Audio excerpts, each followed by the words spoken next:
I'm not an expert, but a lot of the videos I see don't have very clear videos, so I'm trying to make one that's a little bit more clear. This is a 2013 Honda Civic. We're doing a spark plug replacement. You need a 10 mil bolt to take that, 10 mil socket to take that out.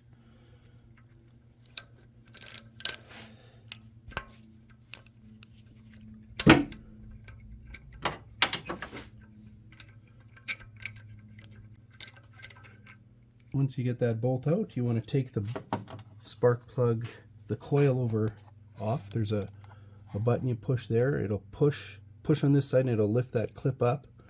You'll hear it kind of pop like that, and then you can lift this up. And you can lift the boot out.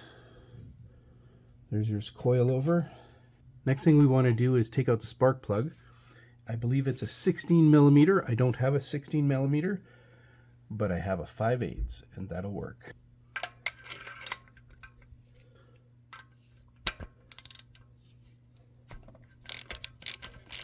Once you've cracked it loose, take the ratchet off, and then you can spin it out by hand. It should come out pretty easy.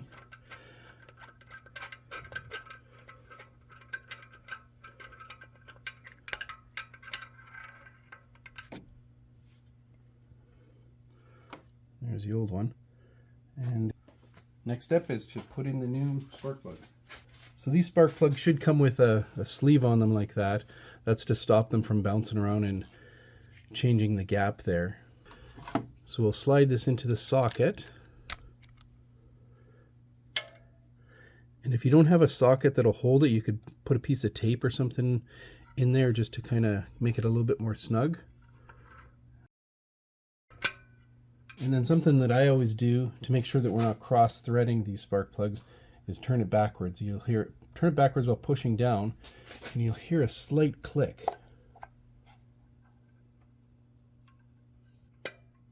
That click means that the threads are now set up to drive in. And if you can't turn it in by hand like this, you know you've got it cross-threaded.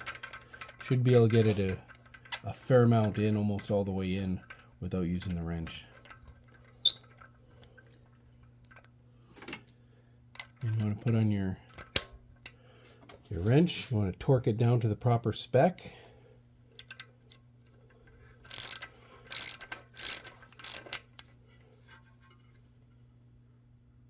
Click.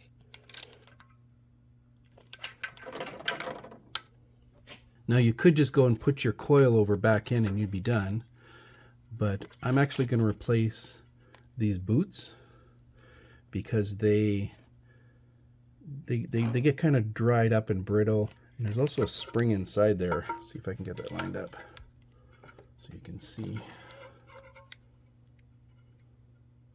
There's a spring inside there,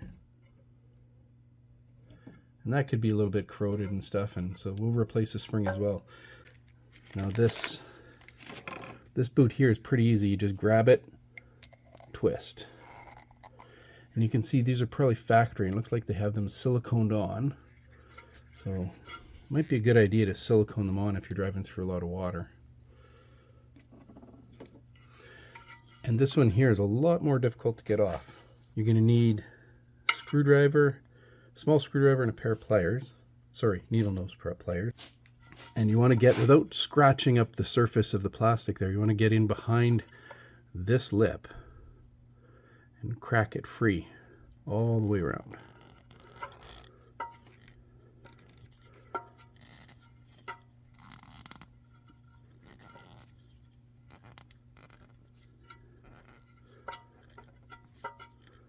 And once you've done that, now you can switch over to the needle nose pliers. You can try grabbing it here and pulling, but I find it never works. You have to get in behind this part of the boot and grab both pieces at the same time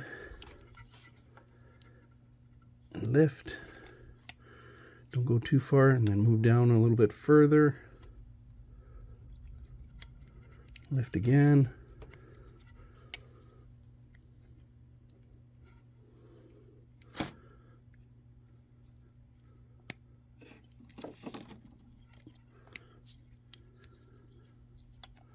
In behind the boot. on the inside, grab the outside, and twist and lift. Try not to put too much pressure on here or you'll crack it. That's very thin plastic.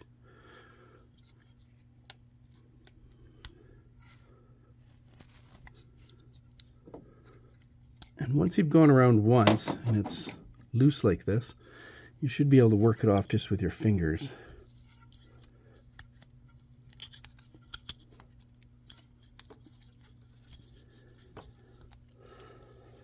And it's not an easy process, but it comes off. And there's a spring inside there. So we need to reach in with our needle nose pliers and get out that spring. So can you see the spring better now? There's a spring. Now to reassemble, make sure you put this boot on first. And you want to make sure you slide it all the way down, pushing down here, making sure it's seated all the way around, so it looks tight all the way around there. There you go. That one's done. The other one goes on here, but we don't want to put that on. We want to put the spring in first. So I don't damage the spring, I'm just going to cut the tape or plastic or whatever this is holding it.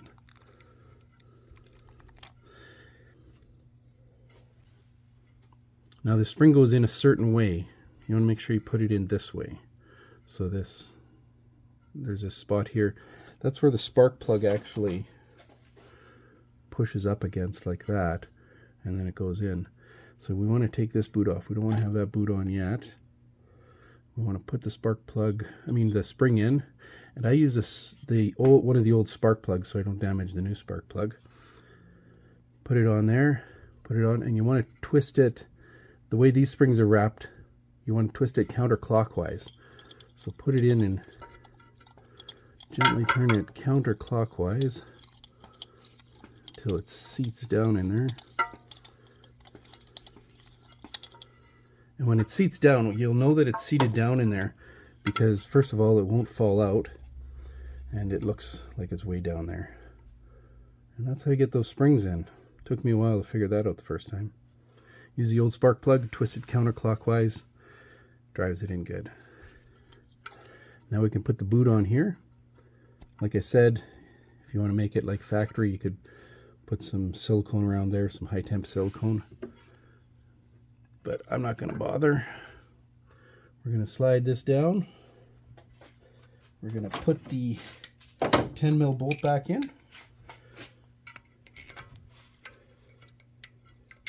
And again, always start your bolts by hand so that you don't cross thread them. You should be able to get them in by hand. If not, take a wire brush, clean them off. Only get the wrench out when you need to, or the ratchet out when you need to snug it up. And these have a torque too, so you want to torque them down to the proper spec. Click. Connect your power to your coil over. Make sure you hear the click there. We're done. You just have to do it 3 more times. Thanks for watching. Like and subscribe. Okay, last thing is make sure your engine bay is clear of all tools and any parts that you took out and didn't put back in.